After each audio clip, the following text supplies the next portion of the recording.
tous, je suis heureux de vous retrouver pour cette nouvelle table ronde qui sera dédiée à l'archivage électronique. Alors, juste avant de se lancer, pour permettre un peu à tout le monde de nous rejoindre, de finir son café, son dessert, Eric, est-ce qu'on peut passer peut-être en revue les prochaines sessions de cet après-midi? Après Oui. l'archivage électronique, il y aura un Et focus.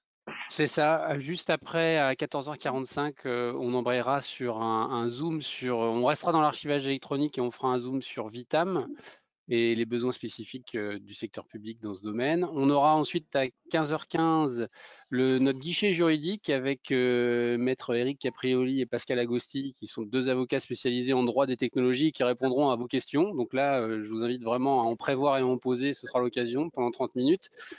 On aura ensuite à 15h45 une session sur la blockchain, la machine à créer de la confiance, voilà, avec deux intervenants. Et on terminera la journée sur une keynote de clôture consacrée aux enjeux de la sécurité de demain. Voilà, donc rendez-vous tout à l'heure, mais pour l'instant, Fabien, je te laisse évoquer donc l'archivage électronique.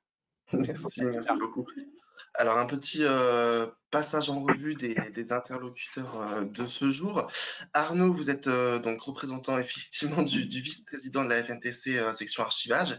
C'est en ce titre que vous intervenez aujourd'hui. Et puis, on peut le mentionner quand même, vous êtes DGA et directeur conformité de la société security.com. Romain, pour ceux qui n'étaient pas là à la conférence précédente, vous êtes responsable marketing des offres ECM SAE chez Tessie. Fabrice, vous êtes CEO de LuxTrust et Jean-Marc, vous êtes président et fondateur de Pineapply, si je prononce comme il faut, qui est donc un partenaire de LuxTrust, si je ne m'abuse. Alors, on a préparé cette conférence pour que ce soit vraiment une table ronde dans l'échange, etc. Donc, j'invite les participants à poser à tout moment leurs questions en direct que je partagerai avec les speakers du jour. Pour cela, vous avez normalement un onglet questions qui s'affiche sur votre droite par rapport à l'outil GoToWebinar. Donc, n'hésitez pas, je m'en ferai le relais auprès de nos intervenants. Pour commencer, peut-être qu'on peut dresser un petit peu un cadre autour de la question qui nous intéresse aujourd'hui, donc l'archivage électronique. Je me tourne vers vous, Arnaud, en particulier. Où en est la réglementation et la normalisation, du coup, en matière d'archivage électronique aujourd'hui?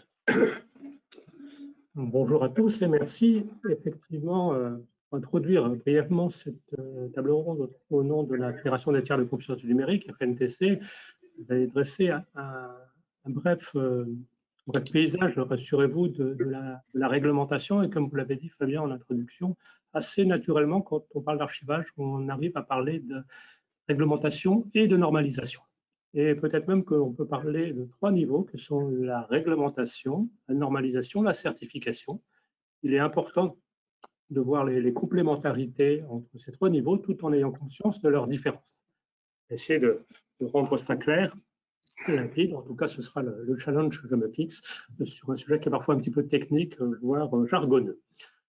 Alors, la première chose qu'il faut peut-être retenir, et c'est, je ne sais pas si c'est une bonne nouvelle ou une mauvaise nouvelle, mais il n'y a pas de réglementation en France propre à l'archivage électronique. Vous pouvez chercher, il n'y a pas de code de l'archivage électronique.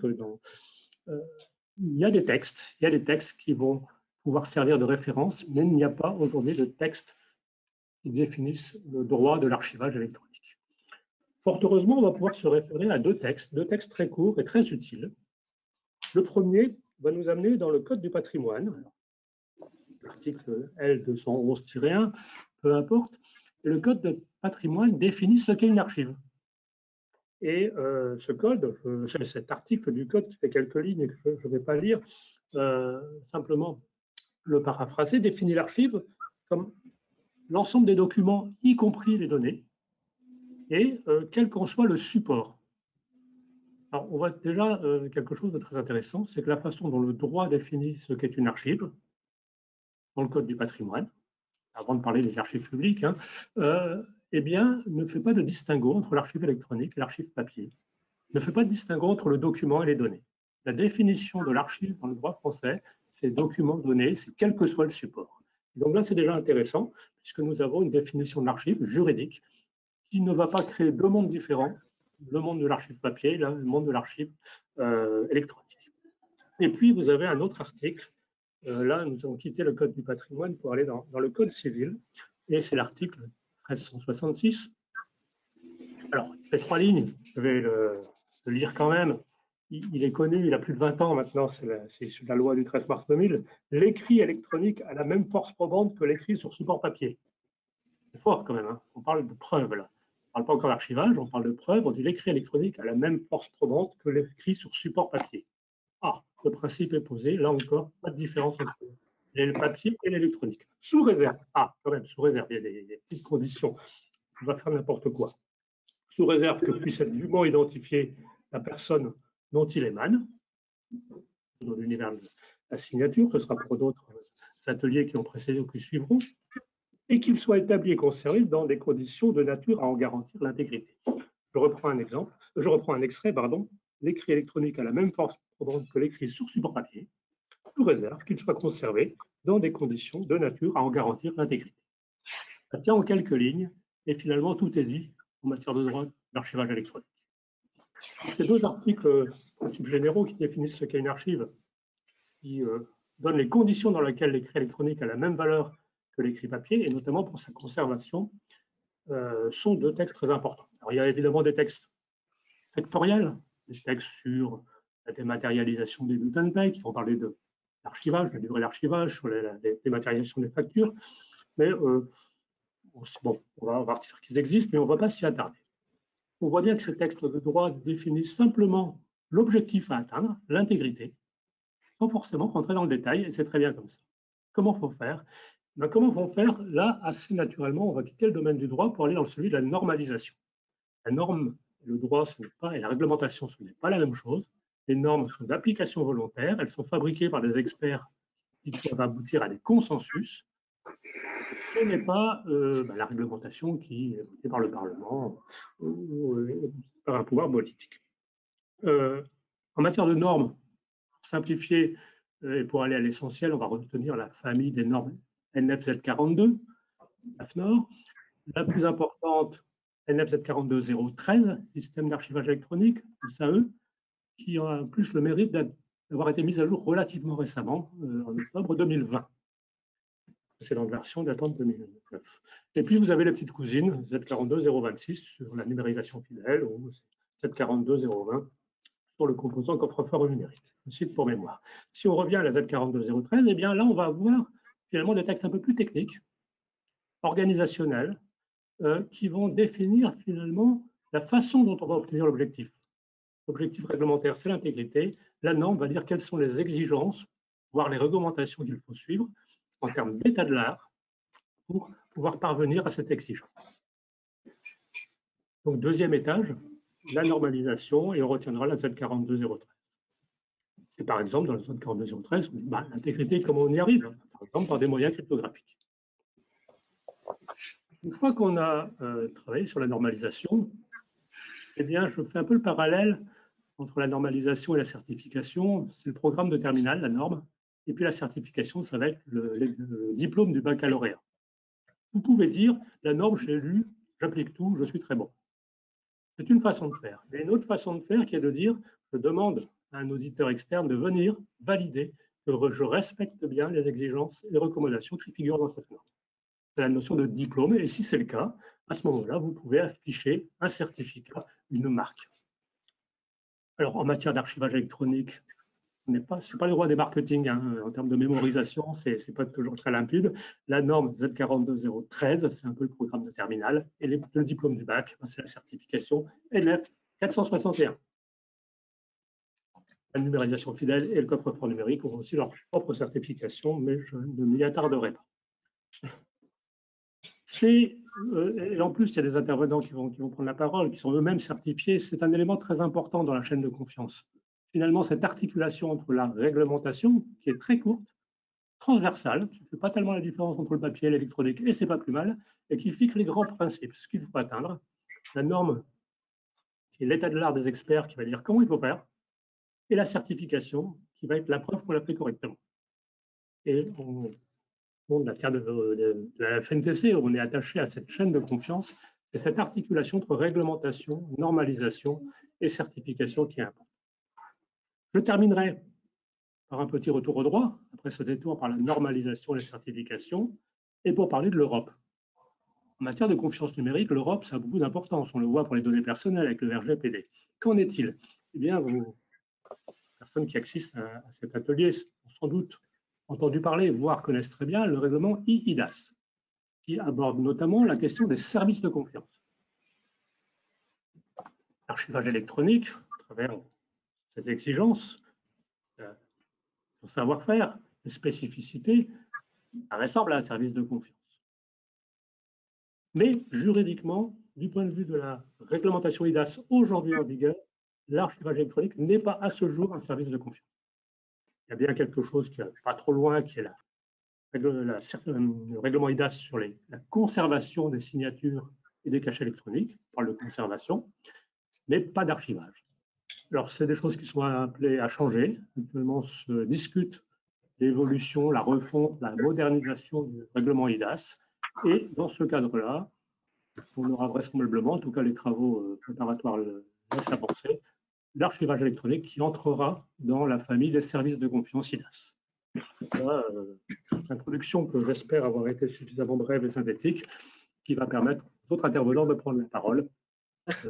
Alors, avant de leur donner la parole, j'aimerais bien qu'on soit encore plus précis. J'aurais simplement voulu qu'on mette un peu l'accent sur la nouvelle version du coup de la NF 42013. Vous nous avez dit effectivement qu'elle avait changé en 2020. Est-ce qu'on peut avoir un petit aperçu du avant-après? Qu'est-ce qui a changé exactement en 2020 avec cette nouvelle version? Je vais répondre un peu par une semi-boutade. C'est un petit peu comme la loi informatique et liberté avec le RGPD. Tout change, mais pas tellement. Finalement, les grands principes restent les mêmes. C'est comment on garantit l'intégrité au moyen cryptographique. On va parler de traçabilité avec les journaux, ça ne change pas. On va parler de pérennité pour des formats. Voilà, on retrouve les grands principes de l'archivage électronique que sont la pérennité, la traçabilité, l'intégrité.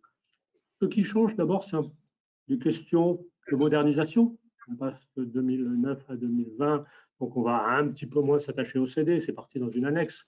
Et puis on commence à introduire des sujets un petit peu plus au goût du jour, comme le cloud, voire la blockchain. Et puis surtout, je crois qu'il y a eu un gros effort, et ça a demandé beaucoup de travail, hein, c'était un long travail, de lisibilité. C'est-à-dire que la norme définit avec clarté, y compris dans sa codification, des exigences et des recommandations. Les exigences, ben, c'est doit. Les recommandations, ce serait bien. Donc, c'est déjà un niveau de lisibilité qui est clair entre ce qu'il faut faire et ce qu'on pourrait ou le souhaitable de faire. Et puis, en termes de lisibilité aussi, cette norme Z42020 d'octobre 2020 permet de bien comprendre ce qu'est un SAE, puisque vous avez 3 familles d'exigences, suivant qu'elles soient fonctionnelles, on n'est plus sur le logiciel, infrastructure, on est plus sur la data center, hein, c'est l'exploitation informatique. Et le troisième aspect qui regroupe beaucoup d'exigences et qui finalement n'est pas tellement logiciel ou infra, c'est organisationnel. Et ça permet de bien comprendre et de bien saisir que le SAE, ce n'est pas qu'un logiciel, et ce n'est pas qu'un logiciel en SaaS, c'est bien une organisation, donc c'est bien quelque chose qui engage aussi les ressources humaines, les procédures, la formation, etc. Il y a donc un bel effort de lisibilité, de modernisation, avec des fondamentaux qui n'ont pas fondamentalement changé. D'accord, merci beaucoup. De là, conseiller comme lecture de vacances, peut-être pas. Écoutez, c'est bientôt l'été, pourquoi pas, ça changera des magazines People. Alors, pour nous intéresser un petit peu plus à l'archivage électronique au service des processus documentaires et métiers, j'aurais bien voulu qu'on revienne avec nos différents experts sur la place de l'archivage probant déjà dans la chaîne de numérisation.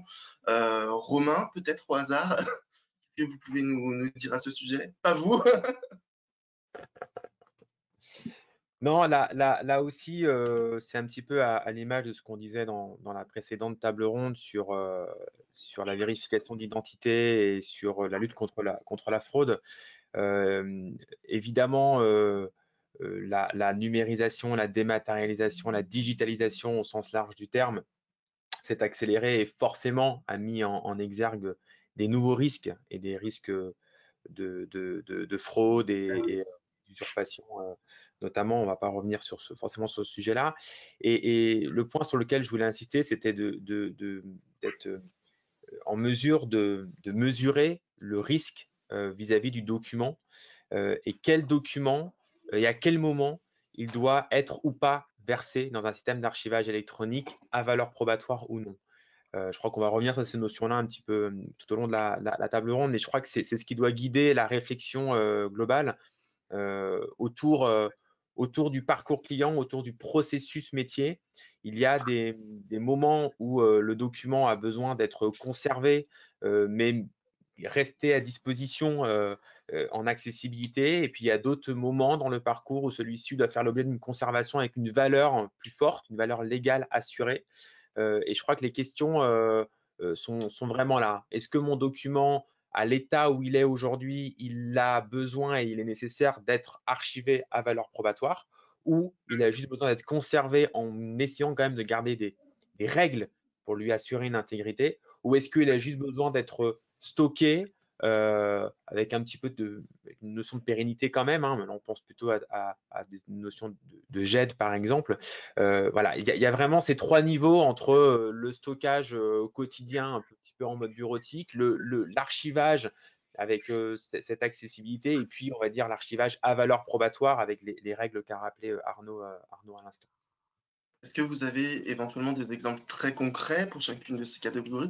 Un document que je peux stocker sans pour autant que ce soit indispensable, un autre qu'il faut impérativement pouvoir ressortir Alors avec là motivation aussi, importante. ça va dépendre et de la typologie de document et du métier et de la réglementation qui va potentiellement s'imposer au secteur d'activité concerné. Là aussi, il y a des secteurs qui se structurent ou qui sont structurés depuis un certain nombre de temps autour de cette notion d'archivage. Il y a évidemment des règles qui existent autour des durées d'archivage et de conservation des documents. On pourra aussi potentiellement revenir avec les autres interlocuteurs. Donc, nous, en tant que prestataire d'archivage électronique, on n'est pas, c'est pas notre devoir de dire le document doit être ou pas archivé, combien de temps, etc. C'est pas notre métier. Cela reste dans les mains de notre client. On peut le conseiller, on peut l'orienter en fonction des usages et des cas qu'on a pu déjà avoir avec d'autres clients. Mais la responsabilité reste dans les mains de notre client de dire je veux conserver avec ou pas valeur probatoire pendant X temps. Donc, je peux pas te répondre précisément sur cette question. Une réponse de Normand, je suis désolé, mais voilà. Décidément, ça ne s'arrête plus. Je reviens justement sur cette notion de valeur probatoire.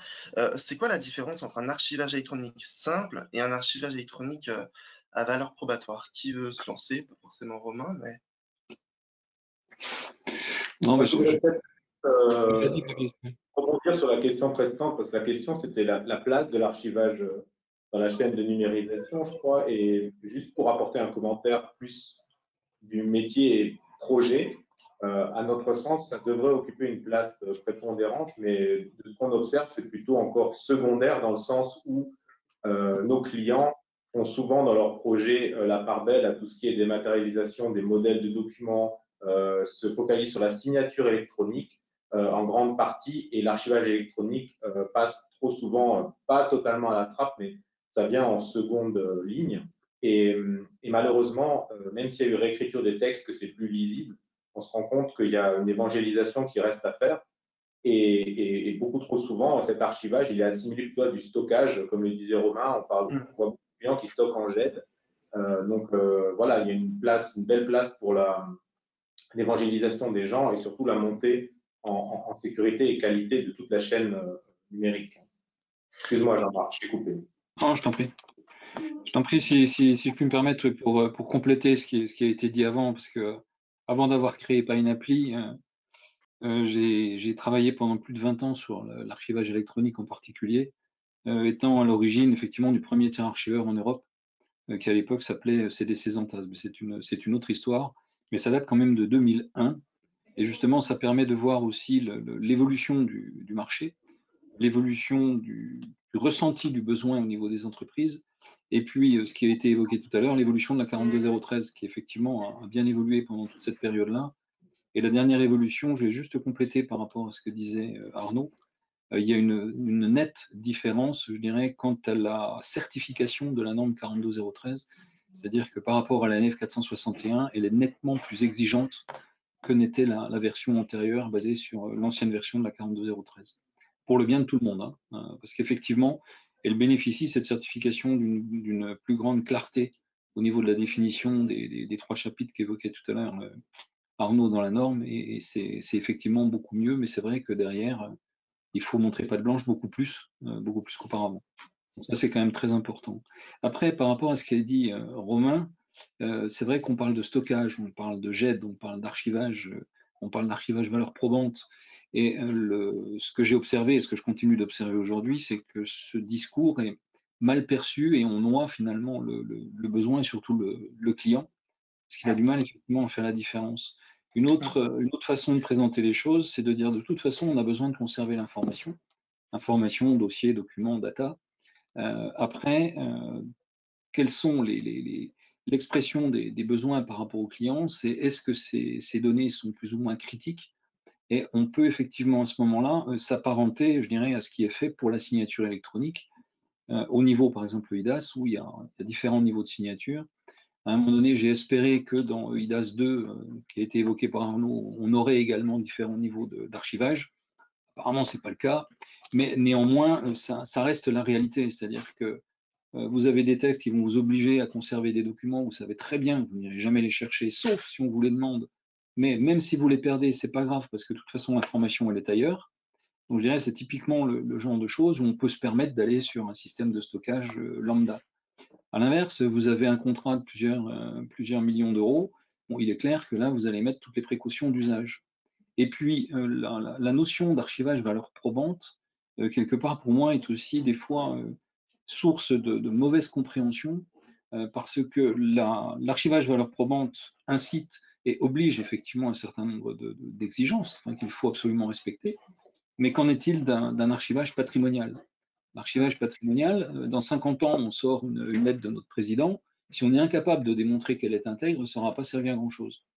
Donc les exigences sont finalement les mêmes à partir du moment où on rentre dans un processus d'archivage. Je dirais que c'est la façon d'activer les différents curseurs de la sécurité, cette fois, la disponibilité, l'intégrité, la confidentialité et la traçabilité, qui vont permettre de monter le niveau et faire en sorte que ça puisse répondre finalement à tous les besoins de l'entreprise. Et je terminerai là-dessus en disant que finalement le challenge d'un bon archivage, pour ne pas dire conservation dans l'entreprise, c'est d'être capable d'offrir un système qui puisse justement être réglé en fonction effectivement de tous ces critères de sécurité, mais de façon transparente par rapport aux responsables d'entreprise. Parce que l'entreprise, elle a un métier et en fait, c'est ça dont elle doit s'occuper. Et l'archivage, j'ose le dire aujourd'hui, mais est encore la dernière roue du carrosse, quoi, hein. Donc, et l'archivage numérique, c'est en train un peu de changer. Il faut être honnête quand même, au bout de 20 ans, ça change un peu. Parce qu'effectivement, les chefs d'entreprise se rendent compte que la donnée qui aujourd'hui est de plus en plus dématérialisée est quand même leur fonds de commerce. Donc ça devient un véritable actif de l'entreprise, contrairement à une époque où on archivait du papier. Et là, je dirais, c'était effectivement plus tard, on s'en occupera plus tard, et on a encore l'image effectivement des sites d'archivage jaunes et poussiéreux, quoi. Donc, voilà. J'ajoute juste à titre de boutade, pour ceux qui sont amateurs de romans policiers, souvent le policier un peu borderline pour être sanctionné va être envoyé aux archives. Donc ça renvoie bien aussi ce que traduisait l'imaginaire collectif dans le monde de l'archivage un peu traditionnel. C'est vrai. C'est vrai. Et en ce qui concerne les règles d'archivage à appliquer, quels sont un petit peu les conseils ou les bonnes pratiques que vous recommanderiez à vos clients? Vous avez tous des solutions qui vont dans le sens de l'archivage, effectivement. Qu'est-ce que vous recommandez à vos clients pour qu'ils gèrent correctement leurs fonds documentaires, leurs archives? Alors, je continue parce qu'effectivement, c'est un vrai sujet. Et quelque part, c'est ce qui m'a fait changer de côté, hein, de passer du côté du consultant expert au côté chef d'entreprise. Les solutions aujourd'hui qu'attend, en tout cas c'est ce qu'on pense, hein, le chef d'entreprise, c'est là où il a le moins de contraintes. C'est-à-dire que si vous posez la question à un chef d'entreprise, monsieur le chef d'entreprise, quels sont les documents que vous avez besoin d'archiver, quelles sont leurs durées de conservation, je dirais dans la grande majorité des cas, alors je ne parle pas pour les groupes, bien évidemment, parce qu'ils sont équipés, mais dans les PME, PMI, voire TPE, TPI, c'est encore pire, il va vous regarder avec un gros point d'interrogation au-dessus de la tête en disant de quoi il me parle. Donc la solution qui est attendue aujourd'hui, c'est d'arriver à aider le client au maximum. Et je dirais quelque part, lorsqu'un document se présente, et là c'est grâce à l'intelligence artificielle qu'on va pouvoir y parvenir, c'est pas encore tout à fait le cas aujourd'hui, mais on progresse dans ce sens-là, qui sera capable effectivement d'analyser le type de document, qu'en fonction du résultat de cette analyse, on aura un plan de classement, et en fonction du plan de classement, on fera référence à un tableau de gestion qui nous dira il faut le garder tant de temps. Donc ça pourra marcher dans 80-90% des cas. Et les exceptions, ma foi, à ce moment-là, on les mettra et on les traitera comme une exception. Et on demandera l'intervention à ce moment-là d'un responsable dans l'entreprise. Mais dans la grande majorité des cas, on ne le fera pas. De telle sorte que ce soit totalement fluide. Et c'est aussi une chose que j'ai pu observer, c'est qu'il y a quand même une différence énorme entre l'archivage papier, les principes de l'archivage papier, et l'archivage électronique. L'archivage papier, je dirais, c'est rien de le dire, mais comme le répétait Arnaud, il y avait une véritable rupture, c'est-à-dire on descendait les documents aux archives. Souvent, c'était descendre, c'était jamais monter d'ailleurs, c'était toujours descendre. On emmenait les documents et qu'est-ce qui était le critère pour emmener les documents aux archives? C'est parce qu'on n'avait plus de place dans le bureau ou que le poids du papier sur la dalle en béton devenait trop important. Ça, je l'ai vécu. Dans le domaine du numérique, c'est très différent. Dans le domaine du numérique, il faut qu'on arrive à avoir une véritable fluidité et l'archivage doit être pris en compte au moment où on crée le document. Au moment où on crée le document, on doit déjà savoir de quelle façon il va suivre son cycle de vie et à quel endroit il va se retrouver pour une conservation plus longue pour éviter d'utiliser le terme d'archivage. Voilà. Donc ça change quand même l'approche et cette notion de cycle de vie du document est absolument essentielle dans l'entreprise. Je pense qu'aujourd'hui, les chefs d'entreprise, c'est ça qu'ils attendent, c'est-à-dire éviter au maximum les ruptures et avoir des outils qui, quelque part, globalisent le plus possible un certain nombre de fonctions courantes pour éviter de changer d'outils à chaque fois qu'ils ont un besoin différent. Romain, Fabrice, peut-être des conseils à partager aussi ou des observations au marché, tout simplement? Peut-être, vas-y Fabrice, Non, vas-y, je t'en prie. peut-être un point qui va dans le sens de ce que dit Jean-Marc, c'est forcément aussi une notion d'interconnexion, d'interopérabilité avec les systèmes en place. On en reparlera, ouais. Et je sais qu'on va en reparler. Je profite pour glisser là, pour dire que un des points importants quand on met en place ce genre de solutions chez nos clients, c'est la manière dont ça va vivre avec l'existant, avec l'écosystème existant technologique et informatique du client. Quelle solution va venir verser à un moment donné? Quelle solution va faire appel aux documents lorsqu'il en a besoin? Comment est-ce qu'on garantit cette traçabilité à chaque fois qu'il y a un appel ou à chaque fois qu'il y a un versement, etc. Donc, cette notion effectivement de connexion avec les systèmes d'information, c'est aussi un point sur lequel nous, on est assez force de conseil et où on nous demande d'ailleurs d'être assez fort de conseil avec nos clients pour là aussi faciliter les choses. Parce que finalement, le SAE, c'est aussi beaucoup considéré comme une boîte noire, hein, comme quelque chose en coulisses, on ne se connecte pas tous les jours à un SAE pour aller chercher un document. C'est plutôt les applicatifs métiers qui vont être les fronts hein, vers lesquels les opérateurs, les agents vont venir se connecter. Et donc, il faut que ça soit là aussi le plus fluide possible pour les opérateurs et pour les agents qui utilisent ces applicatifs métiers et faire en sorte qu'il y ait là aussi le moins de perte de temps. J'ai même donné cette stat, je la sors depuis à peu près un an, c'est 7h30 le temps moyen passé par semaine par un collaborateur pour chercher une information sans jamais y parvenir. C'est-à-dire que toutes les semaines, on perd une journée de travail à chercher une information. Et je pense que c'est clé aussi quand on parle d'archivage ou quand on parle de gestion de données, d'être capable de rendre accessible et fluide cette information dans un dispositif métier. Peut-être juste un élément au niveau des règles. Effectivement, ce qu'on voit dans les projets, c'est beaucoup de focus et d'attention à l'origine sur la durée de rétention. Souvent, on classifie les archives en fonction de la durée de rétention. C'est ce qui se fait aujourd'hui. Donc, comme dit Jean-Marc, ça reste quelque chose d'assez restrictif parce qu'il faut savoir dès le départ ce qu'on va faire et c'est parfois assez contraignant pour les entreprises. Et le deuxième point, quand même aussi, qui devient une règle, c'est la ségrégation de ces données dans l'archive. pour s'assurer que certaines données ne soient pas accessibles à n'importe qui a accès à l'archive.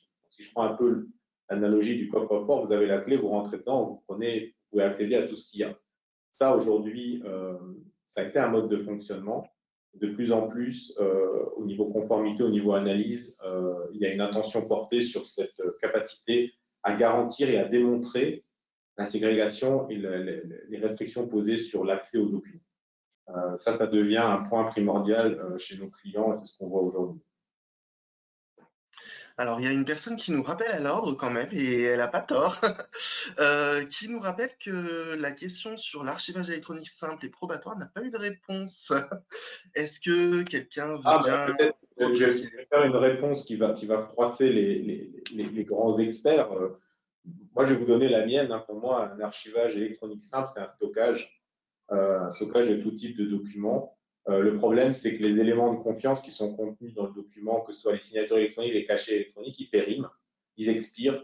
Et donc, à un moment, si vous voulez assurer dans le temps, sur un contrat de 40 ans, 50 ans ou plus, cette valeur probante, c'est là que l'archivage à valeur probatoire entre en jeu. Moi, c'est comme ça, en tout cas, je le décris sans rentrer dans des textes, sans rentrer dans quoi que ce soit de plus complexe.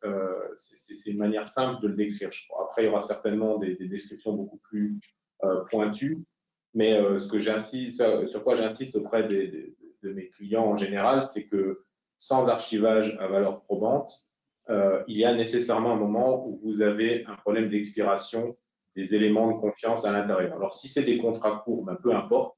Si c'est dans des contrats sous 10 ans, en général, la plupart des services de confiance aujourd'hui sont en LTV, donc ont une durée de vie qui peut atteindre 10 ans, voire plus parfois. Mais donc vous êtes tranquille à peu près. Maintenant, le côté valeur probante, c'est vraiment sur la durée que je le décris. En plus de tout, les avantages liés à la sécurité et à la conformité que vous n'avez pas nécessairement lorsque vous le mettez dans un stockage pur et simple. Et quels sont du coup ces éléments, vous nous avez parlé d'horodatage, mais qui nous permettent d'assurer cette valeur probante à l'archivage? Alors le mécanisme, et c'est ce qui est certifié, mais les mécanismes qui sont mis en œuvre impliquent de la validation qualifiée. Donc au moment où l'archive est entrée, les signatures, les cachets, les horodatages sont validés de manière qualifiée, et c'est ce qui est conservé dans le temps. Mais je suppose que Arnaud, Jean-Marc peuvent donner beaucoup plus de détails là-dessus. Mais c'est justement ce qui fait l'objet de cette certification, c'est utiliser d'autres services de confiance qui vont être plus pérennes dans le temps pour s'assurer qu'en 40 ans, lorsque vous sortez l'archive, vous pouvez assurer qu'elle est conforme à ce qui a été archivé 40 ans auparavant. Quelqu'un veut rajouter quelque chose ou... Oui, peut-être. Par rapport à ce que vient de dire Fabrice, et rappeler aussi qu'un document peut ou pas avoir une valeur probatoire avant de parler d'archivage. Ça, c'est important de le rappeler parce qu'en fait, un système d'archivage à valeur probante, c'est justement le fait que si on dépose dedans un document qui a une valeur probatoire, le système d'archivage doit lui conserver cette valeur. C'est-à-dire qu'on a une garantie que dans 10 ans, dans 20 ans, dans 30 ans, on pourra ressortir le document et qu'il aura gardé cette capacité à le faire valoir comme preuve, exactement ce que disait Fabrice. Et le cas particulier de la signature électronique est important parce qu'effectivement, on n'y fait pas suffisamment attention. Alors c'est vrai que quand on est en deçà d'une dizaine d'années, a priori, il n'y a pas grand risque, mais dès l'instant qu'on dépasse 10 ans, il faut effectivement y faire attention et ne pas attendre d'avoir besoin de présenter un document signé, je dirais, passé 10 ans, parce qu'il peut être trop tard à ce moment-là. Et celui qui en subira les conséquences, mais malheureusement, c'est le client. Ce n'est pas ni le fournisseur d'archivage, ni le fournisseur de signature électronique, c'est le client qui sera incapable de démontrer effectivement la valeur probante du document qui aura été signé 12 ou 15 ans avant. Donc c'est quand même très très important. Alors c'est vrai que c'est aussi difficile à faire passer vis-à-vis des clients, parce que les clients, ils entendent partout le numérique, c'est là pour simplifier. Puis quand on parle de signature électronique, on leur dit oui, la signature c'est bien, mais il faut faire attention à sa pérennité dans le temps. Donc c'est un discours qui n'est pas facile à faire passer. On parle, je dirais, entre experts, on comprend vite de quoi il s'agit.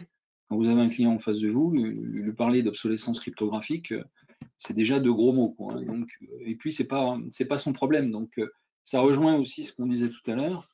Idéalement, il faut effectivement faire en sorte d'apporter un service complet au client. Donc là, lorsqu'on installe des systèmes de signature électronique, c'est aussi le rôle du conseil, hein, de l'entreprise, de proposer effectivement et d'attirer surtout l'attention des clients sur qu'est-ce qu'ils font de leurs documents une fois qu'ils ont été signés, c'est-à-dire est-ce qu'ils ont un dispositif suffisamment sécure pour les conserver. Volontairement, j'utilise pas le terme archivage, hein. Et puis, le cas échéant, leur dire que potentiellement, il y a un système qui pourrait être mis en place, qui est connu et qui permet effectivement de garantir la conservation de cette valeur probante de documents. Ça, c'est aussi très important. Il y a une forme de vulgarisation aussi qui est compliquée, hein, parce que l'aspect validation des signatures électroniques, aujourd'hui, on en parle relativement facilement. En plus, ça fait partie effectivement des services de IDAS, hein, on parlait de la conservation tout à l'heure, mais il y a aussi la validation des signatures.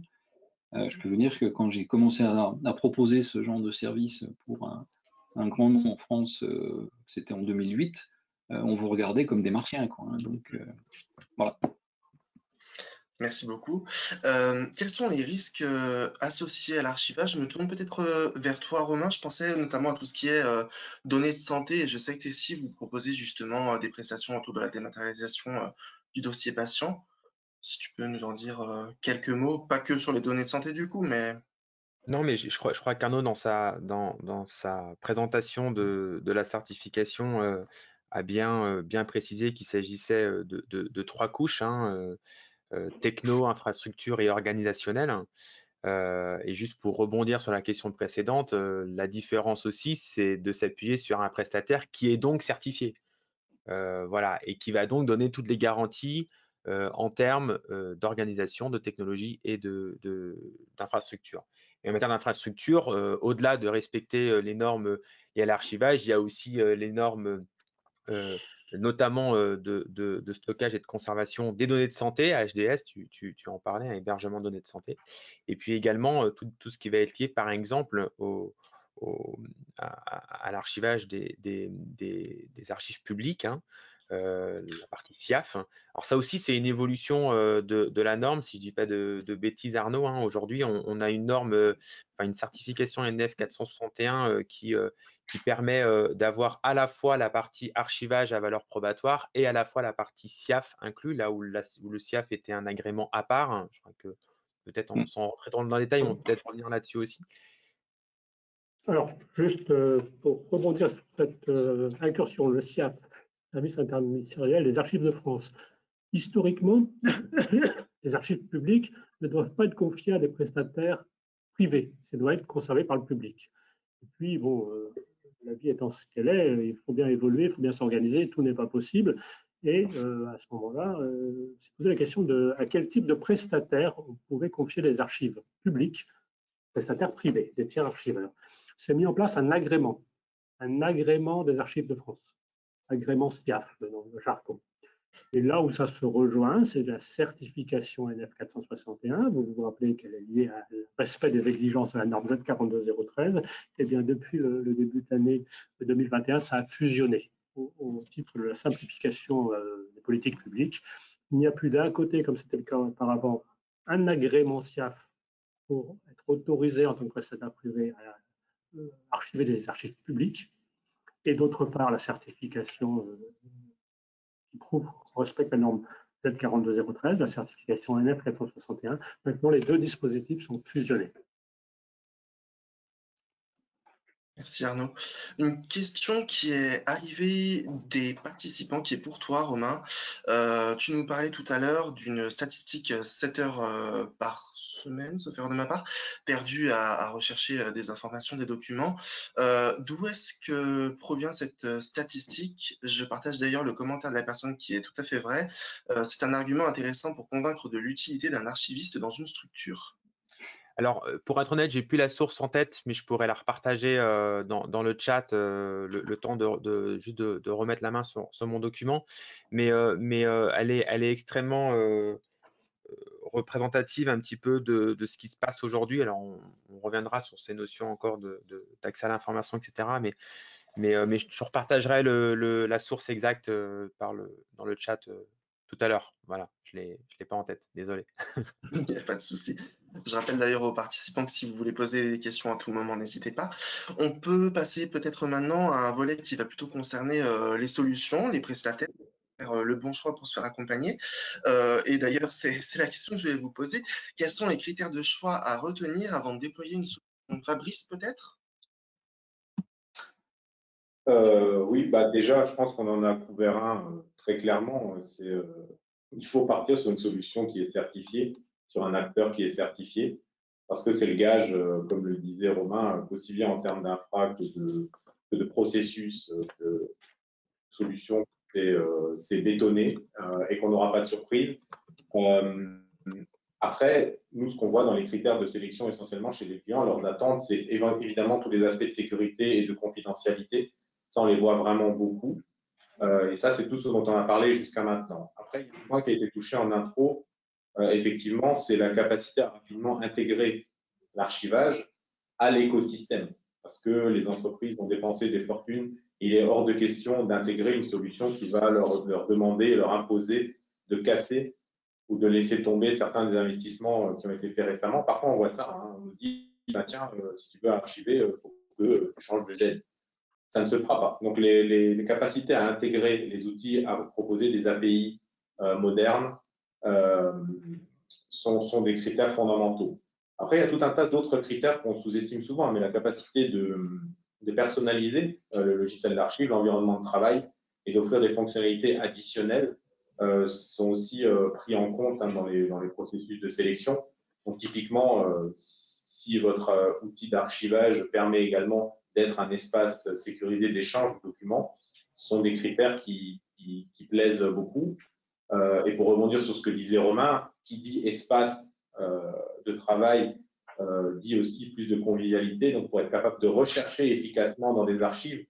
Donc toutes ces fonctionnalités qui viennent se greffer au-dessus de cet aspect ultra sécurisé, ultra conforme, ultra confidentiel, pour faciliter la vie de l'utilisateur et l'intégration auprès de l'IT, ça, ce sont les grands critères de choix qu'on voit aujourd'hui.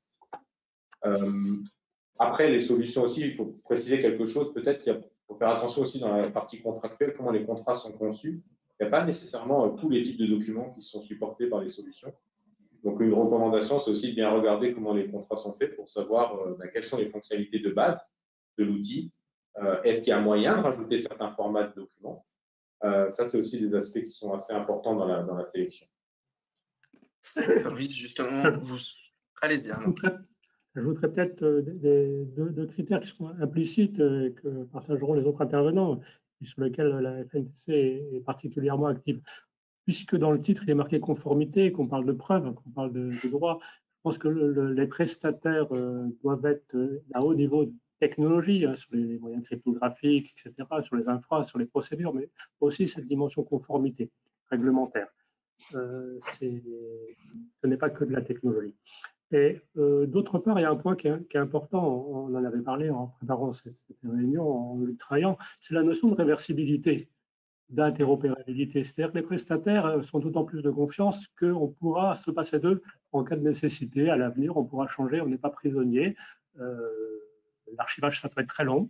La vie de l'entreprise, elle peut être de changements stratégiques, d'acquisition, etc., etc. Et les clients doivent avoir de la part des prestataires et les prestataires certifiés, ceux qui travaillent à la FNTC, ils sont aussi partiellement représentés, ont à cœur de travailler sur ces notions de réversibilité, interopérabilité, parce qu'on a tous intérêt à montrer qu'on peut travailler aussi avec nos concurrents et que ça va dans l'intérêt des clients et du marché. Merci Arnaud. Il y a aussi le côté intelligence artificielle, Romain, tu l'évoquais notamment, qui va permettre d'automatiser éventuellement des règles de versement en fonction de la typologie du document. J'imagine que les prestataires ne le proposent pas.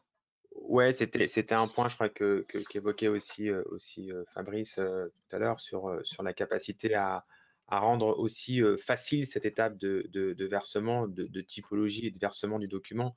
On le comprend aussi hein, que c'est un sujet qui peut vite être complexe. C'est un sujet d'expert, on le voit aussi. Et je crois que pour des équipes métiers au sein d'une organisation, le vrai point, c'est de se dire, moi, ce que je veux, c'est que mon document, je puisse, dans 10 ans, 15 ans, 20 ans, garder sa valeur probatoire. Après, comment ça se passe derrière, limite, c'est presque pas mon problème. Et donc, comment est-ce qu'on facilite finalement ce travail un peu caché de mise en archive et donc de faire en sorte qu'il n'y ait pas quelqu'un, un humain, comme on l'évoquait tout à l'heure, un agent qui va déterminer ces règles-là et qui va dire OK, ce document, c'est un tel ou un tel. Je crois que 80-90% des documents sont suffisamment structurés et on connaît suffisamment les règles associées pour que ça puisse se faire de manière quasi automatique. Il y a toujours effectivement les exceptions et toujours un peu les cas un peu particuliers. Mais cette notion d'intelligence artificielle ou d'extraction de données qui va faciliter l'analyse et le typage du document pour qu'ensuite ça puisse être versé dans le bon plan de classement avec la bonne date de durée et qu'on puisse la retrouver en un clin d'œil, je crois que c'est un point effectivement aussi de différenciation qui va permettre avec plus ou moins de facilité d'accompagner la mise en place de ce SAE au sein de nos clients. Nous, on le perçoit parce qu'encore une fois, il y a cette notion, et je reviens là-dessus parce que ça me paraît être un point aussi clé, de manière dont ça vit avec le reste de l'écosystème en place. Faut pas que ça vienne complexifier. On est dans une phase aussi où on a des DSI, par exemple, qui veulent rationaliser de plus en plus leurs prestataires ou qui veulent rationaliser de plus en plus leur patrimoine informatique et qui cherchent à ce que les choses communiquent de plus en plus les unes avec les autres. C'est la raison pour laquelle nous, chez Tessie, on a fait on a cette possibilité de mettre en place ce qu'on appelle chez nous de l'archive d'entreprise, c'est-à-dire qu'on va venir mettre en place un système d'archivage électronique qui va être transversal à l'ensemble de l'organisation et finalement qui va venir s'interopérer avec les solutions métiers en place. Et on ne va pas faire le choix de dire, voilà, pour les factures, je vais prendre tel pan, pour les juridiques, je vais prendre un autre pan, et finalement, et peut-être décloisonner les systèmes. Donc finalement, tout ce qui va faciliter la mise en archive de l'ensemble des données et des documents qui circulent au sein de l'entreprise, je crois que c'est là le point aussi sur lequel on est attendu en fait en tant que prestataire. Et puis sa gestion, je pense, je me permets un commentaire, de son cycle de vie. Dans le sens où il y a forcément des documents qui contiennent des données sensibles et qui peuvent être détruits, anonymisés grâce aux apports de l'IA et de l'automatisation. Je ne vous interroge pas là-dessus parce qu'on a des questions du public, du coup, ne nous éparpillons pas. Parmi les questions qui nous sont posées, la formation aussi de la part du prestataire ou la réactivité en SAV, est-ce que ce sont d'autres critères à prendre en compte selon vous? Oui, oui, tout à fait. De toute façon, il y a nécessairement des SLA, hein, donc un contrat relatif à la qualité de service, vélocité de réponse, parce que bien souvent, dans une chaîne numérique, il faut bien se rendre compte qu'il n'y a plus vraiment d'original. L'original, dans le temps, il finit dans l'archive et il n'est plus que là. Même si beaucoup conservent pendant 6 mois, 1 an, 2 ans dans leur GED, dans leur CRM, les documents, une fois que c'est archivé, c'est le seul document restant. Donc, le jour où on doit aller récupérer quelque chose dedans où il y a un problème, si le prestataire n'est pas réactif, il y a vraiment un problème. Et je me demande si dans la certification même, il n'y a pas une certaine… l'analyse de la qualité des business process donne quand même une certaine garantie, mais il faut se protéger contractuellement, hein, très concrètement. Ok, une autre question. Si nous souhaitons mettre en place un SAE avec un prestataire dans notre organisation de 9000 agents, combien de personnes faut-il compter pour en assurer la maintenance? C'est au cas par cas. Pas de langue de bois, s'il vous plaît. Très, très précis comme question. Ça, c'est du précis. Ouais. Ça dépend du type de système. Il existe des systèmes qui sont opérés en SaaS, donc l'opération elle-même du SAE, je vais dire, le client n'a rien à faire en tant que tel pour l'opération. Évidemment, si c'est une solution qui est sur site, il y a plus c'est de l'opération système classique. Donc, vous pouvez le comparer à la gestion d'une GED, hein, d'un stockage classique. C'est vérifier l'espace de stockage disponible, ce type d'opération très, très classique. Après, ce qui prend du temps et qu'il ne faut pas sous-estimer, on en a parlé dès le départ, il faut savoir ce qu'on fait. On ne se lance pas dans un SAE comme on se lance sur un disque dur où je crée mon répertoire quand je veux, etc., etc. Il faut une certaine réflexion. Donc, il faut quand même des gens qui supervisent cette organisation-là.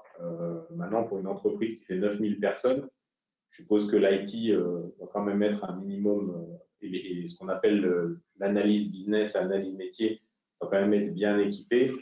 En général, c'est une charge qui est absorbable par les équipes existantes. Nous, on ne voit personne recruter quelqu'un pour déployer un archivage, un SAE. Alors, selon un procédé rhétorique assez classique, je vais répondre à la question en posant une autre question.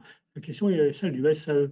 Et il est important de savoir si on s'oriente effectivement, c'était ce qui vient d'être dit, soit sur un système d'archivage électronique qui est opéré par un tiers archiveur, donc on externalise la conservation des archives auprès d'un prestataire, et son SAE de prestataire qui est par exemple certifié, soit on veut l'avoir en interne. C'est possible, hein, on peut être certifié sur un SAE interne, c'est la même norme, c'est les mêmes pratiques. Et là, évidemment, c'est pas forcément les mêmes investissements, c'est pas forcément les mêmes ressources qui sont nécessaires. Et ça va être des choix qui sont assez classiques en matière d'externalisation ou d'internalisation, en fonction des budgets, en fonction de la criticité, en fonction du caractère stratégique ou moins stratégique, en fonction du fait que c'est ou pas dans le cœur de métier. Et ça va dépendre du périmètre métier qu'on va couvrir aussi, évidemment, parce que si on fait le choix d'opérer un système d'archivage électronique qui va être lié à un processus métier donné, forcément, on va mobiliser des ressources et un périmètre qui peut être restreint. Si on élargit à quelque chose voilà, de plus grand, où on rentre dans quelque chose forcément en termes de volume aussi plus fort, forcément, on vient aussi mettre plus de monde. Hein, donc, il y a aussi cet aspect de par quoi est-ce qu'on commence finalement lorsqu'on se lance dans ce projet de SAE. Et il vaut mieux commencer peut-être par quelque chose de restreint, mais de bien maîtrisé, et ensuite, on profite de la scalabilité du système pour intégrer au fur et à mesure le reste des processus, plutôt que de vouloir se lancer dans quelque chose, on va dire que 100% de mes flux de données documentaires vont rentrer dans un SAE. Là, c'est plus complexe, mais personne ne fait ça en général. Voilà. Une question pour vous, Arnaud, qui vient d'arriver. Je vous lis tel quel. Si je comprends bien, l'agrément SIAF a été fusionné avec la NF 461. Est-ce que cela signifie que les archives définitives peuvent désormais être hébergées par un tiers archiveur? La question concernait l'archivage public. Précision. Je pense que vous aurez sur la conférence suivante ou les questions de PITAM peut-être des représentants plus pointus encore de l'archivage public, qui est un univers à part entière.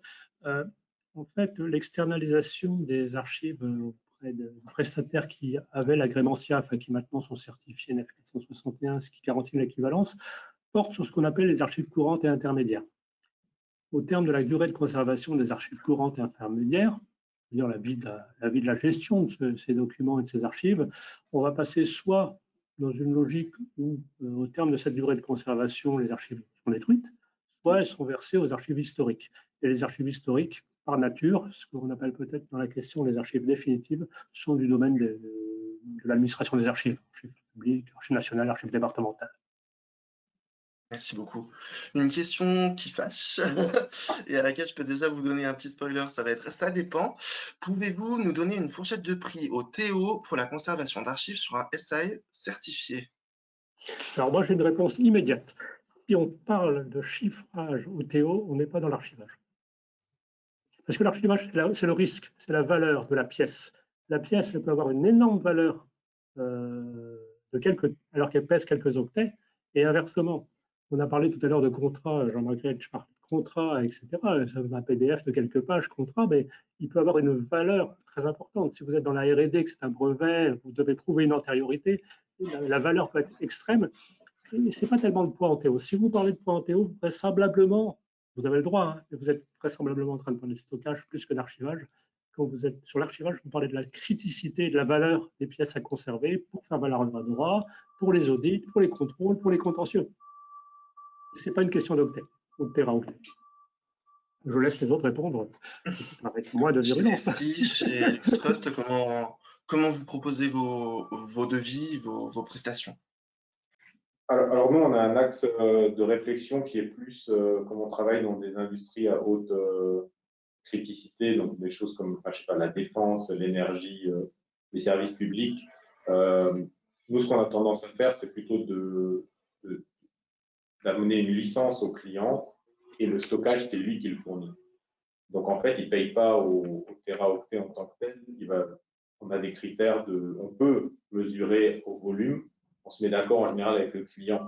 Parce que, comme le disait Arnaud, nous, on a des clients où les documents sont très critiques. Quand ce sont des plans, des schémas, des choses relatives à la propriété intellectuelle, peut-être que vous allez avoir 100 gigas et que ça va valoir des milliards. En fait.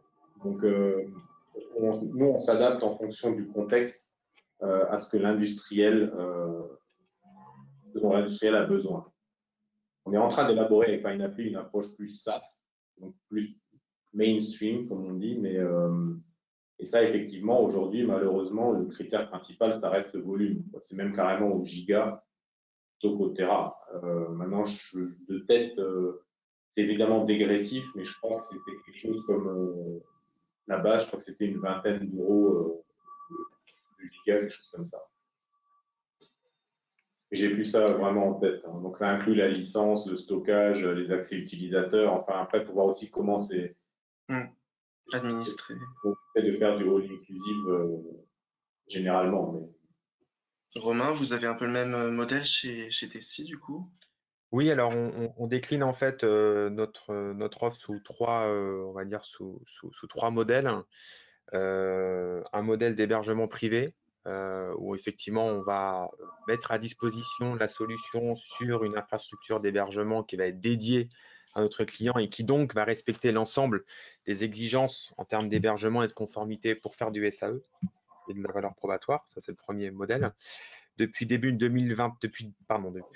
l'année 2021, on a la possibilité de mettre à disposition un modèle SaaS de cette solution où finalement on mutualise un certain nombre d'éléments d'infrastructure. Alors forcément, on est sur la même version logicielle, mais les possibilités sont quand même pas les mêmes entre un hébergement privé où finalement on est aux petits oignons avec notre client puisqu'on peut lui mettre finalement tout ce dont il a besoin un petit peu à la carte.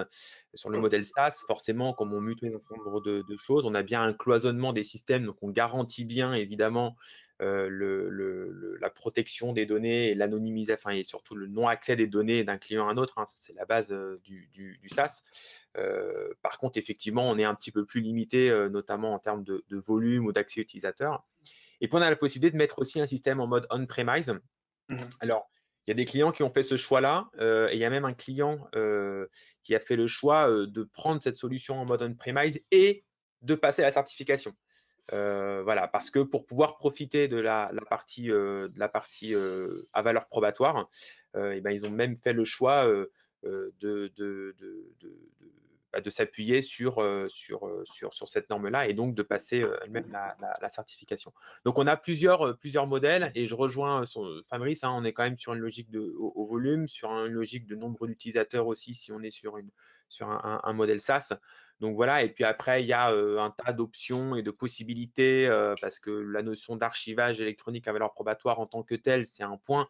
Mais à l'intérieur d'une solution d'archivage, on a des fonctionnalités de recherche, de consultation de documents, etc., etc. Et en fonction de ce qu'on met à disposition ou des API qu'on va pouvoir mettre à disposition de nos clients, forcément, on va avoir des coûts qui vont varier. Voilà. Donc là encore, une réponse de Normand. Voilà.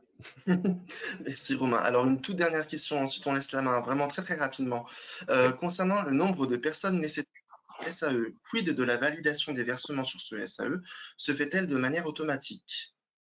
Est-ce que Jean-Marc, vous tenter de répondre? Oui, ça rejoint ce qu'on a évoqué tout à l'heure. Je pense que les entreprises, les chefs d'entreprise aujourd'hui attendent de plus en plus d'automatisation.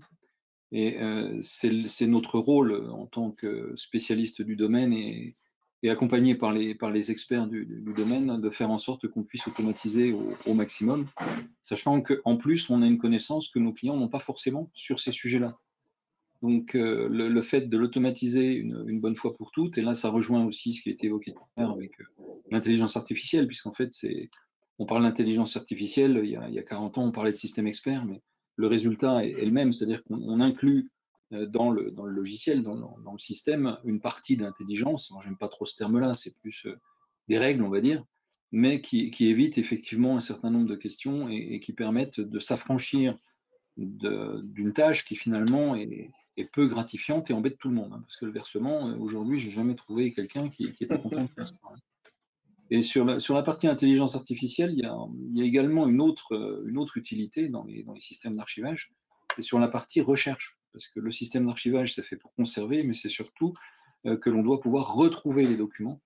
Et c'est vrai que l'intelligence artificielle, aujourd'hui, on travaille beaucoup là, sur ces systèmes-là au niveau de Pineapple avec de la recherche sémantique pour effectivement permettre je dirais, à un utilisateur de retrouver très rapidement un document par rapport effectivement à des termes qui sont à l'intérieur du document sans qu'on les ait au préalable indexés. Parce que c'est là aussi une grosse différence, je dirais, par rapport à des systèmes classiques d'archivage, où on définit les métadonnées avec tous les index qu'on va devoir utiliser. Je pense qu'avec l'archivage numérique, on va gagner beaucoup de temps parce qu'on n'est plus obligé de rentrer autant de métadonnées. Il en faut toujours. On n'est plus obligé d'en rentrer autant, surtout quand il va falloir retrouver les documents. Donc ça, c'est très important. Et sur l'intégration, je dirais la facilité d'intégration, je rejoins tout à fait ce que disait Romain. Et en ce qui concerne PineApply, nous, on est disruptif, je dirais, dans la façon de présenter les choses, parce qu'on est quelque part ni archivage, ni GED, ni stockage, on est les trois à la fois. Donc on met à disposition effectivement de nos clients des espaces de conservation qui sont particulièrement sécurisés et puis qui s'appuient sur un brevet international. Et après, je dirais, en fonction du type de document, on va les garder dans un espace lambda ou on va les mettre dans un espace qui lui bénéficie, je dirais, de l'archivage électronique à valeur probante qui a été certifié NEF 461, mais de façon finalement de telle sorte que le client s'en rend presque pas compte. Voilà. En évitant au maximum les contraintes qui ont déjà été largement évoquées. Merci Jean-Marc, je suis désolé, il y a beaucoup de questions qu'on avait évoquées en répétition et qu'on ne pourra pas traiter aujourd'hui. J'en appelle simplement aux participants, si vous avez d'autres questions à nous transmettre, quand bien même la conférence est terminée, n'hésitez pas, on les transmettra par mail à nos intervenants du jour. Messieurs, je vous remercie tous les quatre pour votre participation, votre expertise et le temps que vous nous avez accordé. Et puis Eric, ma foi, je te laisse la main.